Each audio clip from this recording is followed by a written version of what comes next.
Hifiman has released this line of unveiled headphones that come with these little covers and an exposed driver. And honestly, I think a lot of people are going, is this a good idea? What's crazy is I did a community poll asking if the unveiled part of the headphone was a good idea. And after over 1,000 votes, only 18% of people said it was a good idea. The rest thought it was a bad idea or kind of a meh idea. Now, I wanna know a couple things here.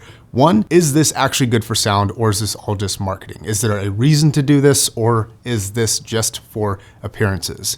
I also want to know, for your headphones, really, how dangerous is it? We're going to be actually physically testing this. We're going to be talking to a subject matter expert, DMS, and I'm going to have some advice at the end. Now, Hifiman sent this out, but this video quite literally would not have been possible without my sponsor, headphones.com. They're actually making it possible for me to literally risk this headphone to find out if it's safe or not to be around certain objects. And I wouldn't have done that without today's sponsor. So I want to send them a huge shout out. They're a high quality online retailer that will sell these as well as the non-unveiled versions. And I would definitely recommend checking them out in the link down below. They have a great online store with payment options, really good return policy, and excellent customer service if you have any questions. So check them out down below. Thanks again, headphones.com. So each of these series comes with this cover with a little protective material on the back, and they're supposed to sit on the back of the driver literally anytime you're not using it. Now, when these covers are off, I really want to know what your risk factors actually look like. The only way to test that is unfortunately to just simply test it. So we have this monstrosity, but you never saw painter's tape on an Aria before. I put a little bit of painter's tape on here just so that it was covered and it wouldn't leave any marks when I take it off. So my nightmare scenario is just like putting something, this down on the desk and just having something on there that's gonna flip up and hit it. We actually have some magnetic material here, just kind of screws, nuts, and like a little tiny lightweight washer.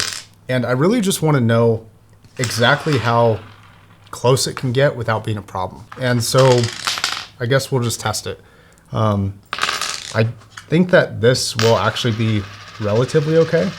I think it's gonna have to be like pretty close to actually attract anything. So these are pretty light. There's seemingly some hot spots for magnets, but actually not in the middle. It feels like the strongest magnets areas are like right here and here. And I think this also has some metal pieces on the inside of this grill protection that kind of clips on like that. But yeah, not much of an attraction here. Maybe a tiny bit. You see it's not completely sliding off, but it's definitely not enough to like pick stuff up really. Yeah. So I don't know. I'm kind of impressed by that actually. I thought it was going to be worse. And this tape shouldn't be impeding the magnets at all. It's just kind of protecting the driver. I thought this would be worse, honestly. So I don't think it's gonna be things like this that are the actual problem. I think it's gonna be really, really small, fine pieces of metal that are magnetic that are like on your hands. And I also worry about things like physically just poking it, because if something pokes it that even is non-magnetic, it's gonna be a problem. Also wanna point out a couple things here. One, the density of the magnets on the Aria is a little bit kind of more like densely packed together. And the surface area from side to side is also less than that of the Susvara, which is a little bit more open from side to side. And the density of the magnets is wider apart. So I feel like your risk of actually poking the Susvara driver is a bit higher than the risk of poking this driver. An object just slightly bigger could fit in here. So definitely something to think about, something to consider. And just for general maintenance, I've been kind of wiping this off before putting it on, just make sure there's like absolutely no debris on the inside of this. And they kind of just clip on in like this real simple way. But they're not on there super strong. So even when you're putting this or storing it somewhere, you're gonna wanna be a little careful as to moving this around because it does slip kind of easily. All right, now something that Hifiman I think totally should have done is just included a similar structure to this that had an outside perimeter that was like magnetically attached, but was just maybe a piece of cloth over it. So that way you could choose, if you wanted, to keep a somewhat protective layer on there when you're leaving it open back. You could still play it. It's not gonna obstruct the sound too much, but it would protect it just a little bit from day-to-day use. That is something that I think they definitely should have included, especially on the higher end things like Susvara. I'm curious if they will end up selling something like that, or if third-party manufacturers will end up making it, because it's definitely something that I would consider making, because it seems like something that would be probably wanted by the people who buy this.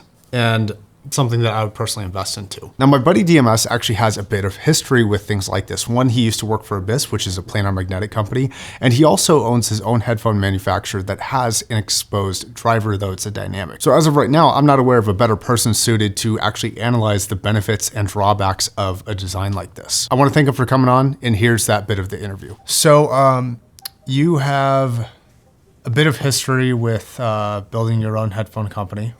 And that's true. Also a bit of history with a planar magnetic company being Abyss. Yep. What are the pros and cons of this design? Is it all marketing? Is there a reason to do it? Are there, like if you're using it properly, is there a danger to owning something like this? What's the vibe you get from this? Okay, so there's two sides of the coin. Side one is this is literally the thing that I've been doing with a dynamic driver. It's just a completely opened dynamic driver with no protective back on it. So I'm kind of guilty of something similar. The flip side is that I think that the likelihood of a dynamic getting damaged from the back is a lot lower. I think the likelihood of a larger than exposed membrane getting damaged is potentially higher. Me personally, I have screws and metal bits and snips, all kinds of things all over my desk all the time. I would worry about that. Depending on the driver, there can be acoustic benefits. I would think that a very low acoustic impedance grill, kind of like the grill for the Aria, say minus the mesh, would be still low enough acoustic resistance that it wouldn't change the frequency response, but would still offer some level of protection, at least against large things like this, but not against like little screws and stuff like that. The big thing that this has a benefit of is acoustic impedance. Like there's basically no acoustic impedance at all behind it. It's just the resistance of the air, which can be huge. Like the acoustic impedance is one of the biggest challenges with headphones, period, on both sides of the diaphragm. And planars are already on the lower acoustic Z side of that, so this does make them even lower, which is realistically a very good thing. It's just a risky one. I'm kind of curious how these are gonna age. Me as well. I know how people use their headphones, and it's not how I use my headphones, and it makes me a little bit nervous. So we'll see what the long term shows.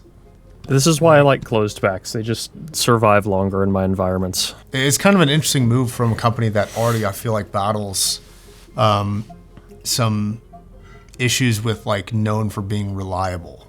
Yes. The crux of it is just going to come down to like just be conscious about what you're buying and conscious while you're owning it, and you're probably going to be okay. It's going to be a question of how easily breakable the headphones are because of this. Maybe it's not that much. Maybe it's just like, very specific niche circumstances that lead to it being breakable. Or maybe it's going to be real bad and Hifiman's going to regret this. Who knows? I do think that you are inherently incurring a little bit more risk. It's just I don't know exactly how much. I have a high degree of confidence that a regular Aria is probably going to last a lot longer than an Aria Unveiled. However, there are lots of acoustic benefits, which is something people care a lot about. And honestly, it's kind of a ballsy move. Like, I kind of have a little bit of respect for Hifiman for doing that, because it's like, you guys know the risks, but you're doing it. So, like, clearly there's benefits here to be had that you're interested in manifesting. Yeah. I do think it's a ballsy move. It seems a bit like an obsessive move, actually. Like somebody in their engineering team is like, no, like we have to remove. But is that not what we chase in this hobby? No, exactly. You have to be a little bit obsessive to spend $1,000 plus. I remember when I worked at Abyss, they would get in returns, or not necessarily returns. They would get in repairs every now and then of like old units and stuff. And I remember every now and then they would get one that had some metal shaving or something like that. And I don't think they had much trouble with diaphragms getting penetrated by metal, but they did have a couple cases where metal fragments had got in and had pinned a diaphragm to a magnet, and it just wouldn't move. And I remember they opened up a 1266 once, and Eric said, sheesh, what was this guy doing working in a lawnmower blade sharpening factory? So it was just, it was like when you hold a magnet against like a one of those ferrous paper things, and you see like the outline. Yeah. So some guy had somehow just like dumped metal shavings into it, which is pretty wild. But it does happen. Personal hot take: I don't think the benefits are going to be worth it, but you know, it's not my risk mitigation to take. It's not my problem. So I hope that it works out because they sound pretty good. I appreciate the call, buddy. Sure thing. You want me to just cut it there? Yeah, I think we're good. Okay, so I have some words of wisdom regarding the resale market. Susvaras have always been a headphone that has a very high resale value, and they seem to turn over a lot. As far as the ultra high-end headphones go, they really do seem to be sold often from user to user. Now, this one I don't think is going to be any different. However, I do think that the market is going to be more particular about which ones that they purchase. And I also think that the difference between a good version and a bad version will be the difference in not just hundreds of dollars, but thousands of dollars. I think people are going to be very sensitive to the potential dangers of an open headphone like this that doesn't have a grill on the outside. So I think that one of the things that people should look for and are going to look for is that your accessories, the extra parts, and the actual physical build of it are in really good condition. Making sure you have all of your accessories, like these little protective cases that come with it, making sure your box is in excellent condition. Small things like your bag and the book that comes with this thing, and yeah, it comes with a book. All these things go into making reselling a headphone easier, and you're able to ask a higher price.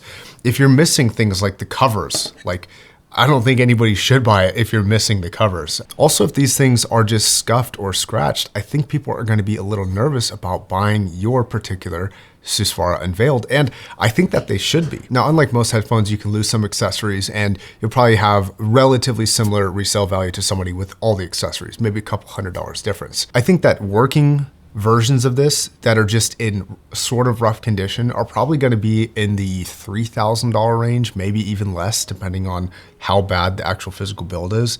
But I think that good condition ones that are perfect and look like absolutely pristine and are well taken care of could be upwards of $5,000 to $6,000 after the market settles a little bit. Obviously, the resale value in the short term is going to be higher because it's a newer headphone, and people want a couple $1,000s off. But as the years go on, I think that, you know, if you want to maintain that high value, you are going to really want to take care of it. So a couple pieces of advice for any high-end headphone, but also specifically the Unveileds. These covers are there for you to use.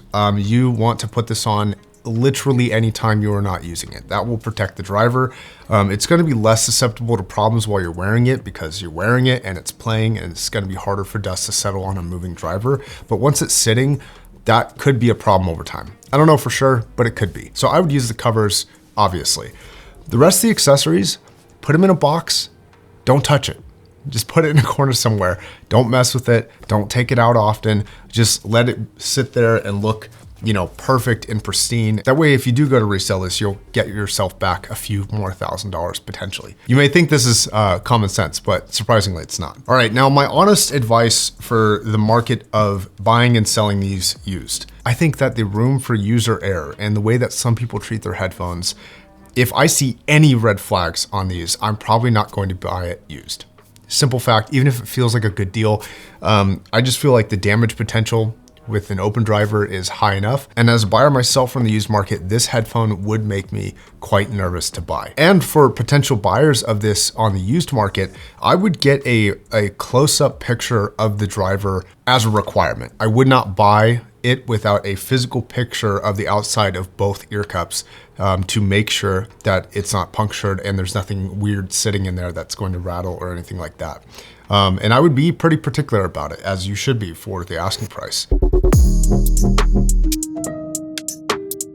My conclusion is pretty simple. I don't think that this is going to just pull things from across the room to smash against the driver. I think you want to be in a clean environment. You want to be aware of your surroundings, and that is going to turn some users off, and maybe that's totally fair.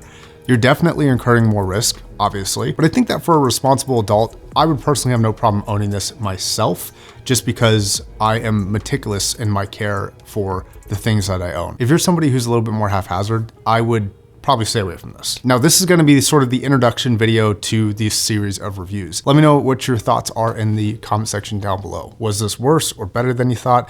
Just let me know what you're thinking. I'll get to these reviews shortly, but I won't see you guys until after Thanksgiving. So if you celebrate, have a happy Thanksgiving. I wanna thank Headphones again for sponsoring today's video, and I wanna thank you for watching. See ya.